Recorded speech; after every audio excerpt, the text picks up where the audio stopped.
ہم کبھی کبھی آتے ہیں، جب مرض بڑا ہوتا ہے تو پھر علاج کرنے کے لیے سرجن کو بلایا، باقی تو آپ ہی سمجھائیے اور دین اسلام کا صحابہ اکرام رضوان اللہ تعالی علیہم اجمعین کے دیوانوں ذرا غور کرو، سرکار نے فرمایا نہ فرض قبول کرتا ہے نہ نفل اللہ۔ اب آپ نے کسی لوگ کہتے ہیں نا نماز ہی تو پڑھنا ہے، کسی کے پیچھے بھی پڑھ لو۔ میں نے کہا حضرت علی نے بلوائیوں کے پیچھے 3 دن مسجد نبوی میں کیوں نہیں پڑھی؟ نہیں سمجھے بات کو؟ حضرت علی سے کہا تھا کوئی سمجھدار بیٹھا یا؟ جب حضرت عثمان غنی کے قاتل جن کو بلوائی کہا جاتا ہے 3 دن مدینہ شریف پر ان کا قبضہ ہوا، حتیٰ کہ مسجد نبوی شریف میں مصلی پر انہی کا امام کھڑا رہا، مسجد نبوی میں ایک نماز کا ثواب 50,000 ملتا ہے۔ اب آپ ذرا قرائیے 5 کم 5 5 دونی 10 5 تیا 15 نمازوں کا ڈاکٹر صاحب وکیل صاحب کتنا ہو گیا؟ 7.5 لاکھ ہو گیا نا؟ 7.5 لاکھ نمازیں کوئی مولا کائنات سے سوال کر سکتا ہے آپ میں علی 7.5 لاکھ نمازوں کا نقصان کر لیا؟ کوئی نہیں کرے گا۔ حضرت علی نے 3 دن گھر میں نماز پڑھی، مصلی پہ بلوائی امام کھڑا تھا نہیں پڑھی نماز، عثمان غنی کے قاتلوں کی جماعت کھڑی تھی نہیں پڑھی نماز آپ نے، اور آپ نے 3 دن اپنے گھر میں نماز پڑھی اور نماز پڑھ کے دنیا والوں کو بتا دیا اگرچہ مسجد نبوی شریف میرے سرکار کی بنائی ہوئی مسجد ہے، اس میں سرکار نے نہ جانے کتنے خطبے دیے ہیں، اس میں ابو بکر نے امامت کی ہے، اس میں عمر نے امامت کی ہے، اس میں عثمان نے امامت کی ہے، لیکن علی مسجد کو بعد میں دیکھے گا، مصلی کو بعد میں دیکھے گا، پہلے کھڑے ہونے والے امام کو دیکھے گا۔ اگر امام مصطفیٰ کا وفادار ہو تو پیچھے کھڑے ہو جاؤ، بیڑا پار ہو جائے۔ سیکھیے، بزرگوں سے سیکھیے، اپنی عقل کو نہ چلائیے ورنہ بچے کا کچھ نہیں۔ یہ عقل ہی تو تھی جس نے تباہ کر دیا فرعون کو، شداد کو، نمرود کو۔ کون بچے گا جو عقل پہ چلے گا؟ دین عقل سے نہیں چلتا ہے، نقل سے چلا کر۔ حضرت علی سے کسی نے کہا نا، حضرت علی نے کہا تھا نا، آپ دیکھتے ہیں جاڑے کا موسم آتا ہے تو وہ ہم خف پہنتے، خف سمجھتے نا بھائی، چمڑے کا موزہ نہیں پہن لیتے یہاں تھے، اب پتہ نہیں اتنی ٹھنڈی پڑتی ہے کہ نہیں پڑتی ہے، خف پہن لیتے ہیں ہمارے یہاں یوپی کے اندر، خف یہاں پر۔ تو شریعت کا قانون یہ ہے، امام اعظم نے بہت ساری حدیثوں سے ثابت کیا کہ خف پہن لو تو اپنا ہاتھ دھلو، چہرہ دھلو، یہ کرو، مسح کر لو، اور اس پر جو خف پہنا ہے چمڑے کا، یہ موزہ نہیں آپ کا، چمڑے والا، فرمایا 3 انگلی لو، یہاں سے کھینچو اور مسح کر لو۔ تو مسح یہاں کیا جاتا ہے۔ اب مجھے بتائیے چلتے ہیں تو یہ حصہ لگتا ہے کہ یہ لگتا ہے؟ ارے بھی تلوا لگتا ہے نا آپ کا زمین پہ، جلدی بولیے کیا لگتا ہے؟ حضرت علی نے کہا اگر شریعت میں عقل کو دخل ہوتا تو علی یہ کہتا کہ مسح یہاں سے کرو چونکہ یہ حصہ زمین سے ٹچ ہو رہا ہے، مگر فرمایا میں یہ فتویٰ نہیں دیتا، فتویٰ وہی دیتا ہوں جو مدینے والے نے دیا ہے، اس لیے کہ اس میں علی کی عقل کا دخل نہیں ہے، مصطفیٰ کے فرمان کا دخل ہے۔ بات سمجھ گئے؟ غور کر رہے ہیں نا؟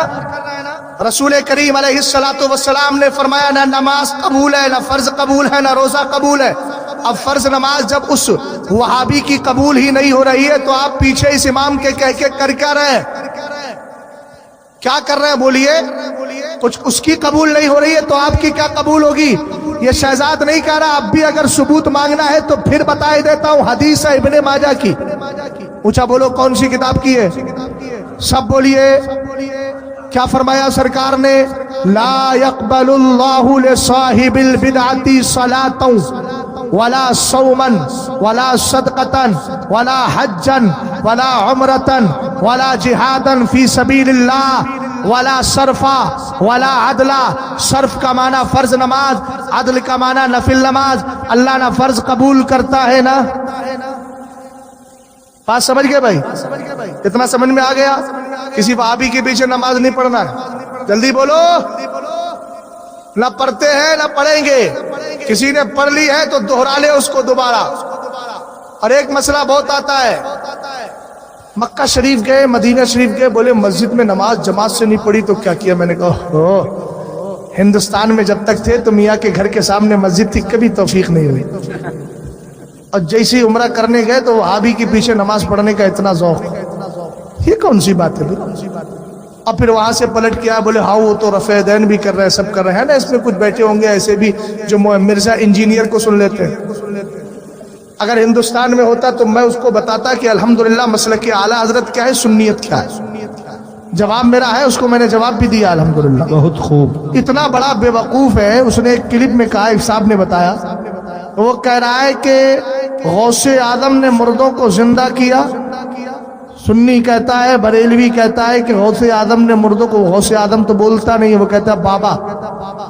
بغداد والے بابا نے مردوں کو زندہ کیا. بولے آپ ذرا عقلی اعتبار سے دیکھیے، آپ کے مائنڈ میں آ رہا ہے کوئی مردہ مرنے کے بعد دوبارہ زندہ ہو سکتا ہے؟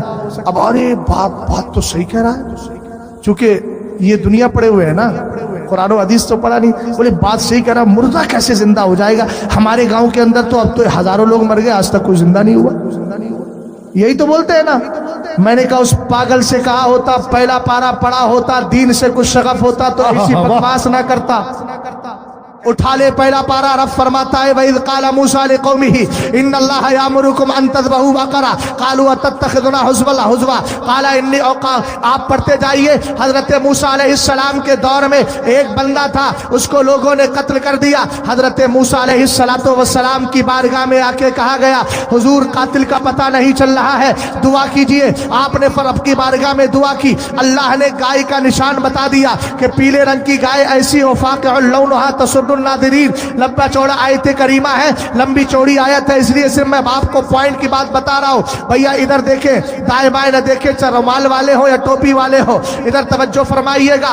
رسول کریم علیہ السلام پر اترنے والا قرآن کہتا ہے حضرت موسیٰ نے کہا گائے ذبح کرو. گائے ذبح کی گئی، مردہ پڑا تھا، اس کا ایک حصہ لیا حضرت موسیٰ علیہ السلام نے، وہ اپنے ہاتھ سے مارا، مردہ زندہ ہو گیا. کس نے کہا بھائی، کس نے کہا؟ شہزاد نے کہا کہ قرآن نے کہا؟ جلدی بولو. فَأَمَاتَهُ ہے نا قرآن میں تیسرے پارے میں، او کالذی مر علی قریۃ وہی خاویۃ علی عروشها، پورا ہے نا.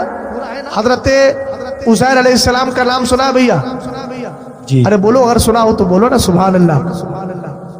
کس کا نام سنا ہے؟ حضرت عزیر کا. حضرت عزیر جب بستی پہ سے گزرے تو وہ بستی پوری ڈھائی گئی تھی، گر گئی تھی زمین پہ. بولے اللہ اس کو کیسے ٹھیک کرے گا، کیسے اٹھائے گا؟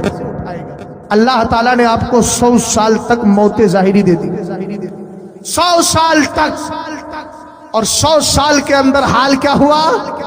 آپ کا جو گدھا تھا اس کے جسم کے بال، کھال، گوشت سب ختم، ہڈی چمکنے لگی. اللہ نے آپ کو جب دوبارہ زندہ کیا تو زندہ کرنے کے بعد فرمایا انظر الی حماری، گدھے کو دیکھو. گدھا 100 سال گزرنے کی وجہ سے تباہ ہو گیا تھا، خراب ہو گیا تھا. ہم نے کہا دیکھ حضرت عزیر کو بھی حیات دی گئی، ان کے گدھے کو بھی اسی حالت پر رکھا گیا اور ان کا جو جوس تھا وہ خراب نہیں ہوا. یہ قرآن ہی تو کہہ رہا ہے انتقال کے بعد بھی دوبارہ زندہ کیا جا رہا ہے. بولو بھائی زندہ کیا جا رہا ہے کہ نہیں؟ ہم نے کہا قرآن نے بتا دیا کہ اگر زندہ کرنے کی طاقت، اگر زندہ کرنے والا اپنے وقت کا موسیٰ ہو اور زندہ کرنے والا اس موسیٰ کا فیض پانے والا عبد القادر جیلانی ہو تو اللہ تعالیٰ ان کے کرم سے، ان کے فیض سے مردوں کو بھی زندہ کر دیا کرتا ہے. سمجھ گئے؟ سوشل میڈیا سے دین نہ سیکھو، مدرسوں سے دین سیکھو.